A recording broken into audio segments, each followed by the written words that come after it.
आल्हा ऊदल बनाम पृथ्वीराज चौहान। महोबा का युद्ध 1282 से 83 ईस्वी 12वीं शताब्दी का भारत। दिल्ली अजमेर का चौहान शासक पृथ्वीराज चौहान अपनी शक्ति बढ़ा रहे थे।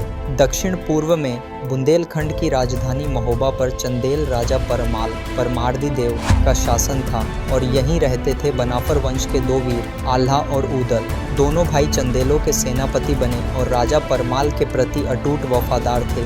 साल 1282 से 83 ईस्वी पृथ्वीराज चौहान ने अपनी सेना के साथ जेजाक भुक्ति चंदेल क्षेत्र यानी महोबा पर आक्रमण किया। मदनपुर के शिलालेख इस बात की पुष्टि करता है कि इस अभियान में चौहान सेना ने चंदेल क्षेत्र को भयंकर क्षति पहुंचाई।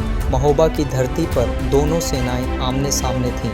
एक ओर पृथ्वीराज चौहान की विशाल सेना तो दूसरी ओर चंदेल सेना, जिसकी अगुवाई आल्हा ऊदल और उनके साथी मलखान ब्रह्म ढेबा कर रहे थे।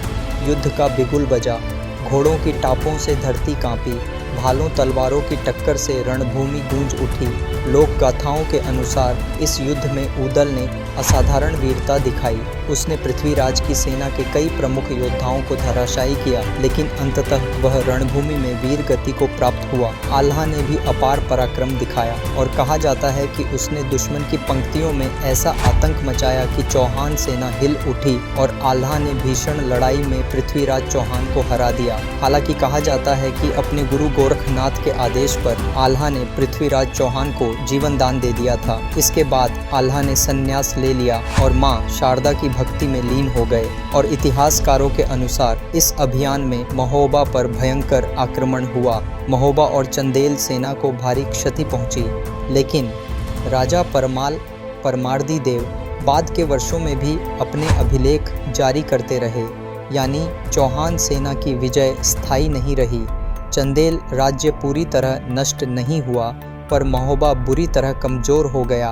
लोक गाथाएँ बताती हैं और इतिहास कहता है 1282-83 ईस्वी का यह युद्ध उत्तर भारत की दो बड़ी शक्तियों चौहान और चंदेल के टकराव का प्रतीक था।